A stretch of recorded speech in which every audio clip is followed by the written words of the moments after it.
Morning. It's Monday, November 24th, 2025. Thank you again for stopping by today. Today's topic is are Black American people cursed? And I would say yes to this question. We are a cursed people.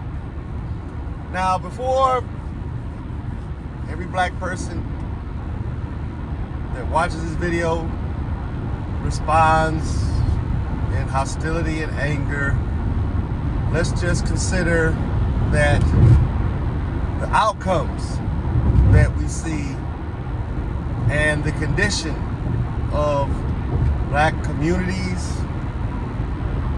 I mean, most of the major cities where black people are to be found in large numbers are riddled with AIDS, with venereal diseases like chlamydia, herpes.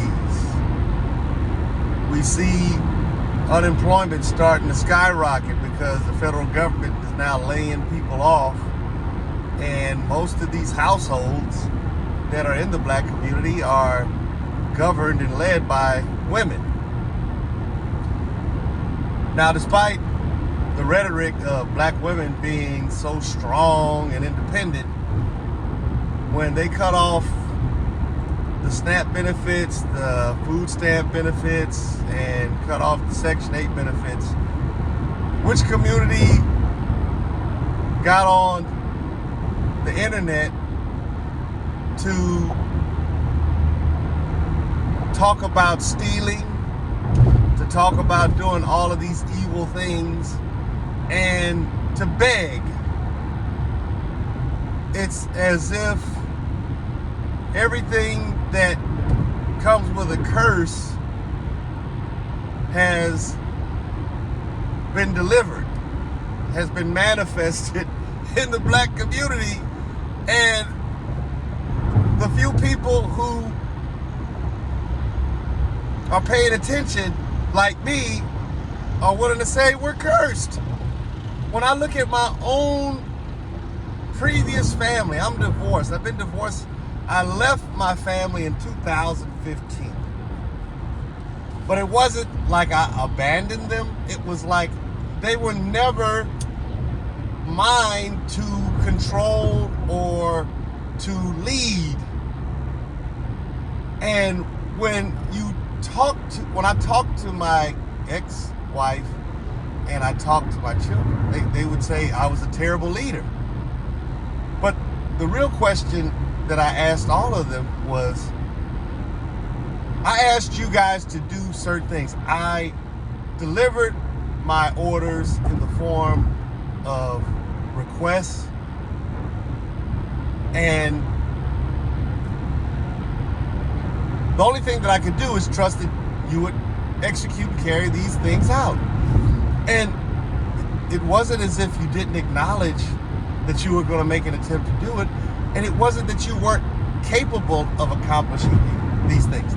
You were able to do it. But I said, when did you guys ever do anything I asked you to do? With the expectation that what I'm asking you to do was going to be good and the outcome was going to be to benefit all of us. Crickets. They couldn't say anything. So I understand, and I was observing. I'm like sitting there saying to myself, here it is, this is my house, but why isn't what's going down in my house what I expect to go down? Why aren't these people doing what I need them to do? Because I'm doing what I'm supposed to do. I repeat again, I made enough money to where nobody at my house had to actually work to make ends meet. I was making ends meet like a mother sucker. I was doing what was expected of me to the nth degree. On weekends, I made a point to be at home so I could spend time with my sons. I helped my son learn how to skateboard. I supported him when he was in swimming. I supported him when he was dancing. And even now, he's still doing dancing, but he's not doing it as a profession. He doesn't even want me coming to his classes. And when I asked him, he's afraid I'm going to embarrass him by flirting with the girls in the class. And what my son doesn't understand or realize, I don't need to flirt with his girls in his class. They're going to approach me now. And the reason why they're going to approach me now is because I move with a confidence. I move with showing no real interest, and that intrigues women. But getting back to my family, they didn't do anything I asked them to do. And to this day, talking to my son, there was one point he told me that he really appreciated my presence growing up, because most of, if not all of his contemporaries grew up without a father in the home. And they really valued and were impressed that my son could talk and relate to his dad. And so it was just bizarre, shortly after he said that he stopped talking to me altogether. The only thing he says to me now is hello and goodbye. He doesn't share with me what's going on with his business ventures or anything like that. He does not talk to me about anything, which is great. But what I know from the few encounters that I have with his mother, that he's doing things on the internet to try to make money. And he's affiliated with some business where it appears that he's starting to do most of the heavy lifting for that company. And the company now is looking to place him in more of a greater role of leadership and influence, which is great. To this day, I tell everybody, I pray for my son's success, both of my sons. I feel like they're floundering. I feel like they are losers, that they are miserable successes. Miserable failures, excuse me. But no father hates their child to the degree that they don't want them to be successful. I could care less if I have a conversation with my son ever again in life, but I do care that he is successful. These are some of the things that have to be spoken about to the internet so that people can understand that it's not the black man, it's not the black father's fault that the sons of the black community continue to be under a curse. Because for the black men that are really paying attention, that are what I would consider normal fathers, like my father beat the crap out of me to teach me how to read, and from that point forward I was reading like a maniac. And it wasn't that I was thinking, oh my God, I better read because my father's gonna beat me. No, it was almost like I started to actually see the utility in learning and knowing how to do this thing called reading. And so I'm not afraid to read. But it's kind of funny, there's an episode of the Boondocks where it's called Stink Meter Strikes Back. Look it up and watch it.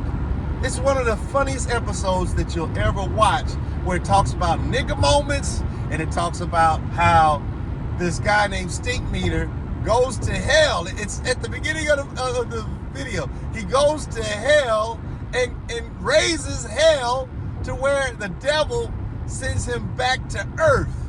And he says, I want you to go back and, create chaos and mayhem in the black community, because they won't be able to overcome you.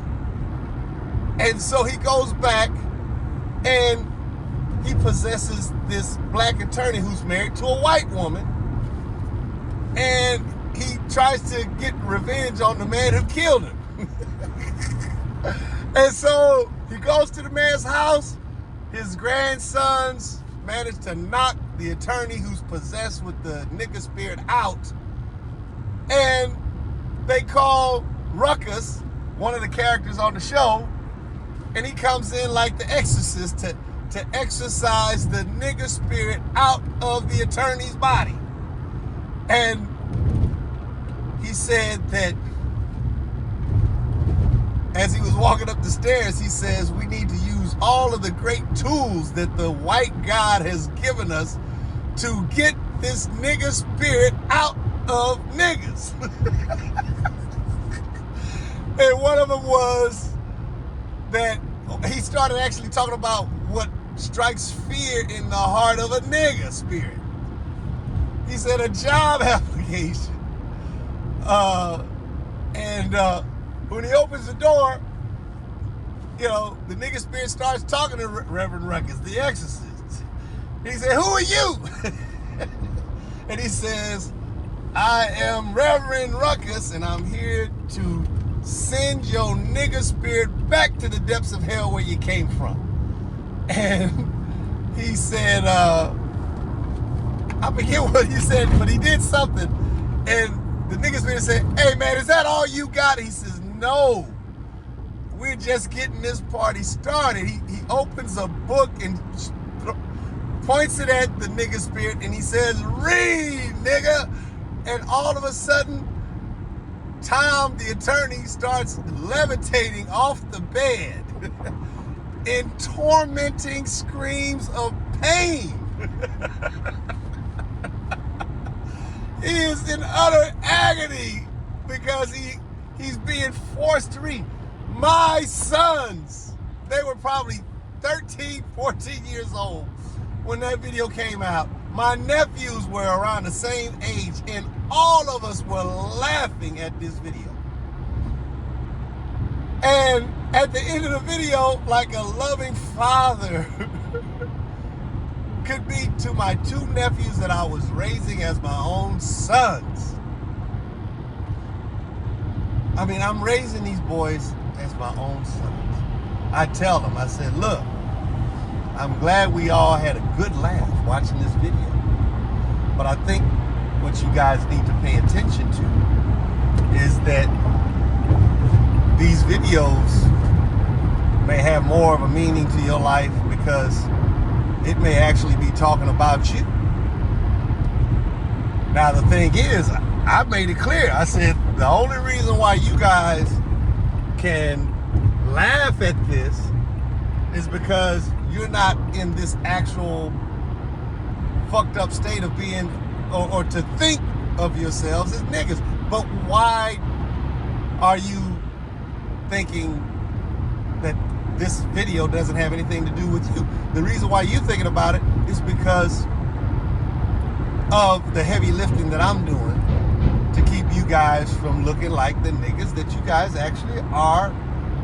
And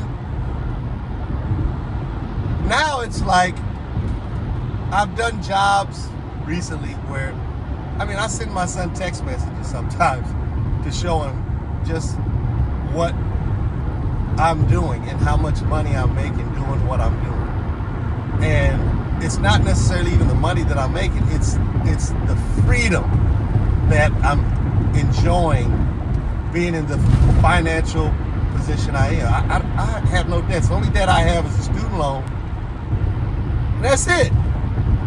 But I'm making money and I'm growing in partnership with two gentlemen. And oddly enough, these aren't black men. These are not even white men. They have white skin, but Western European white men would not consider these men to be white. One's from Serbia, and another one is from another country in the Middle East. But the long and the short of it is, they don't see me as being cursed. They see me as being a man of great value, a man that is somebody that they can work with. And when I look at their situation, one of the guys, he married an American woman, not black. She wasn't black. I don't think she's black. I gotta check that one out. The Serbian guy married an American woman, and late in their marriage, she's not happy and she decides to divorce. Now, the man was making a crap ton of money, but she broke him down to where he's had to rebuild his life. He's rebuilding his life now. And, you know, he's in a bad mental state, but he's not so bad that he's like saying, I'm giving up. No, he's fighting to get back on his feet just like I am. You know, and I'm doing everything I can to support him as well as to help him understand, man, it ain't over, man. They're good women out here. You just gotta be patient to find them, and you're not likely to find one worth marrying here in America, because oftentimes the women are so damaged that they just have no power to really understand or to be able to get themselves back in order. Or they have kids, and the kids are so disruptive that, you know, for you to reasonably think that you're going to affiliate yourself with this woman in marriage, that these kids are not going to negatively impact your relationship with them, it's a sad situation, man. You know, you are better off loving women like that and giving them counsel. You could even live with them, but marriage might not be the right thing to do. And if you do ultimately do the marriage, you do it once these kids are grown and on their own. And she, in no uncertain terms, has agreed to do exactly as you direct and instruct. And very few women are willing to do that. I'm gonna do another video where I illustrate this point. But getting back to the curse, I don't see myself as being cursed, but I'm cursed. In as much as that I expected, when I took the vow, till death us do part, I didn't expect my then wife to be perfect, because I wasn't perfect. I didn't cheat, though. That was the one thing I did not do. I did not cheat. So all you people can miss me with this, well, you had to do something. No, I did everything I was supposed to do. It was almost like I was like God dealing with Adam and Eve in the Garden of Eden. God did everything he was supposed to do. He provided a wonderful place for them to live. He kept in touch with them on a regular basis. It was as if he was living with them, because according to the Bible, if you read in certain places, God walked with Adam in the cool of the day. At the end of every day, he said, hey, Adam, what's going on? How's it? Oh, man, everything's going great, God. Oh, that's good. You know, work ain't too hard, right? You know, oh, no. In fact, I've had to tend the garden. I didn't really have to work.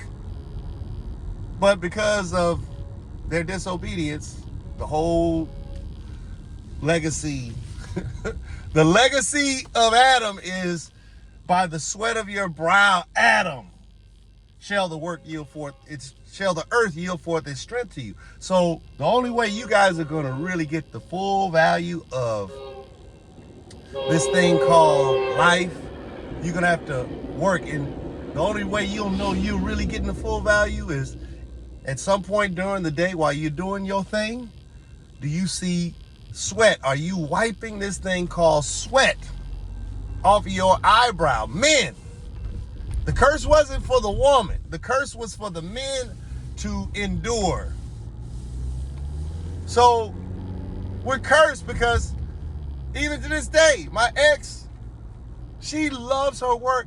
And I asked her just recently, would you want to change anything that you've done in your life, looking at your life as it is right now? She said no.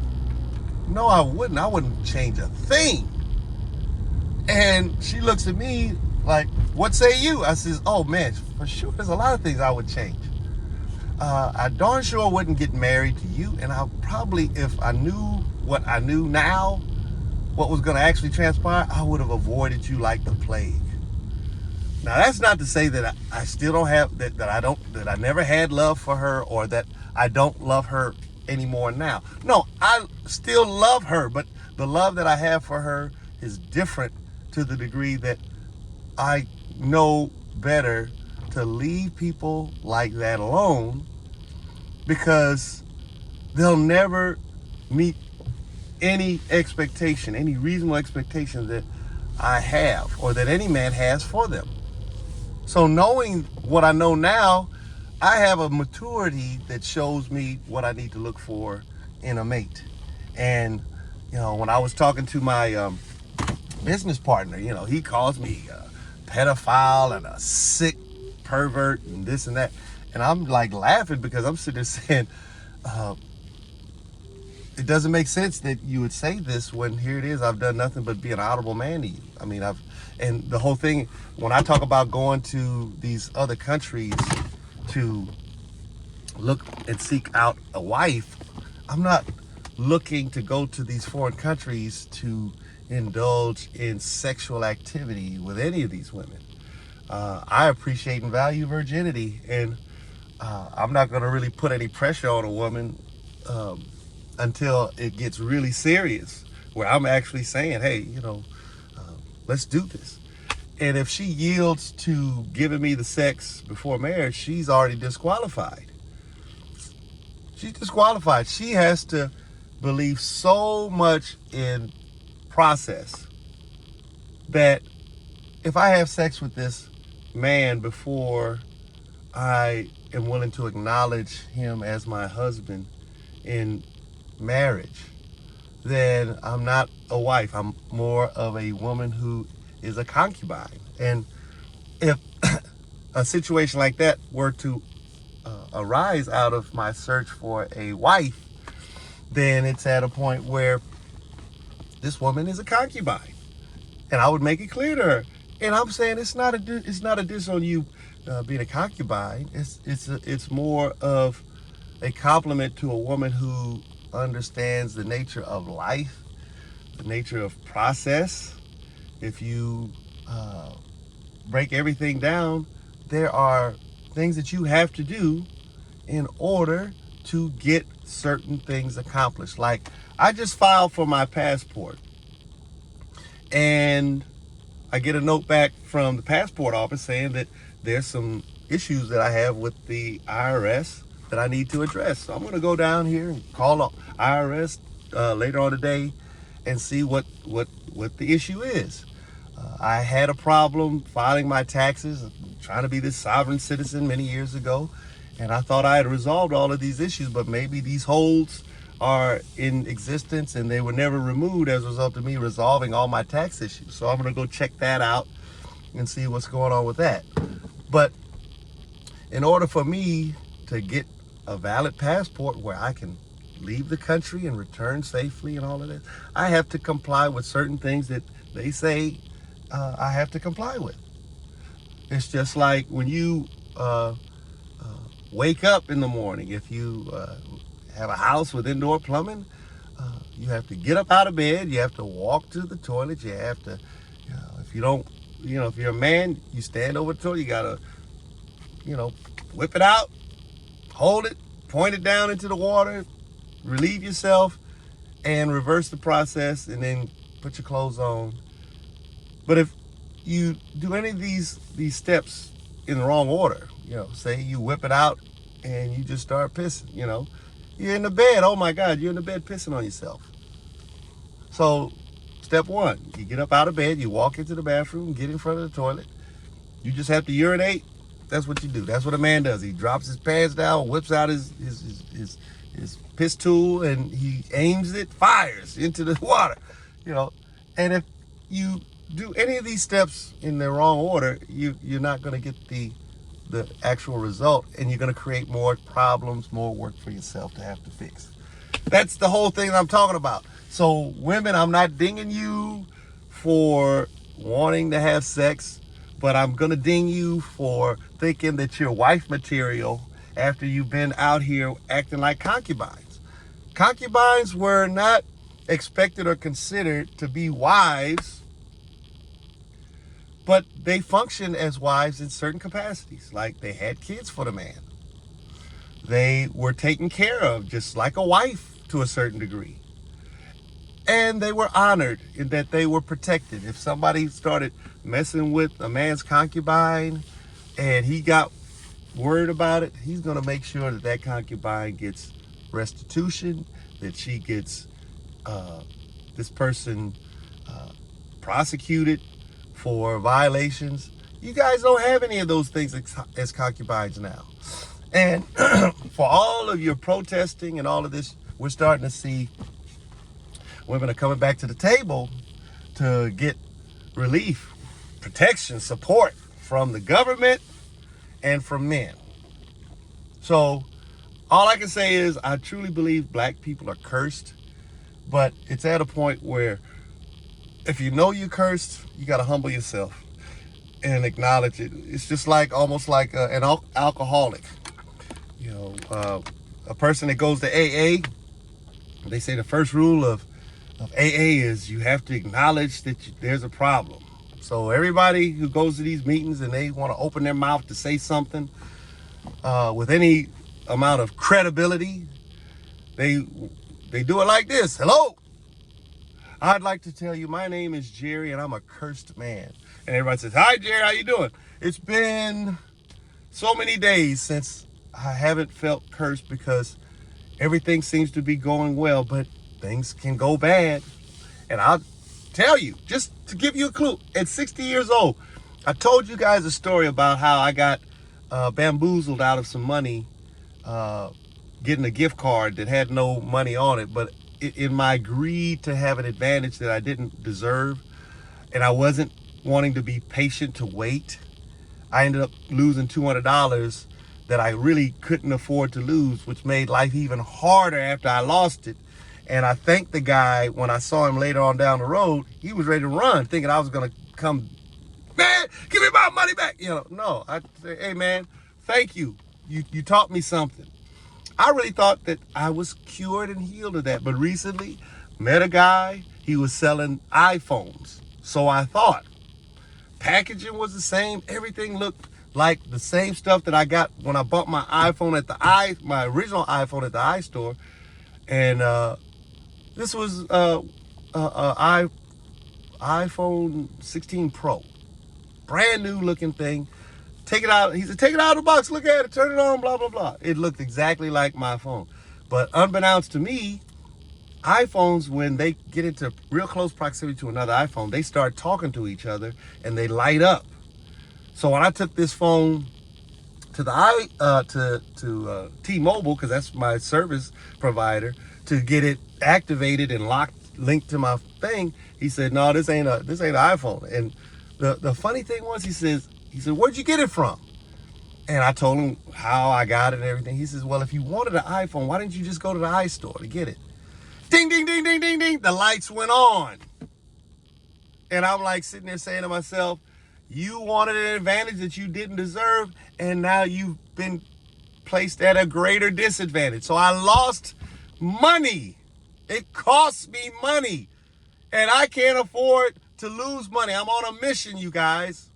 We are all on a mission to get the most out of life, not to be cursed and to be frustrated, losing all the time. So now here it is, the lesson I had to learn it all over again.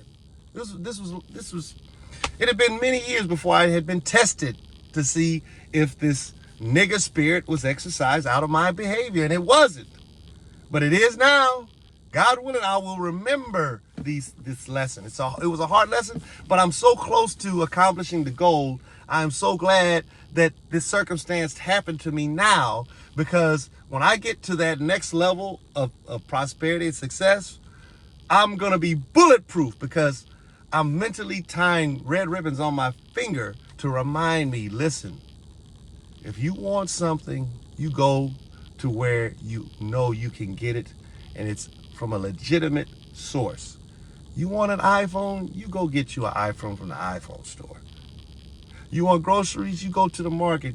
Don't be buying groceries from people selling oranges off the dang freeway on-ramp or at the corner of the traffic light. Go someplace where you know if something is wrong with this fruit and you get sick, you got recourse. You can go, oh my God.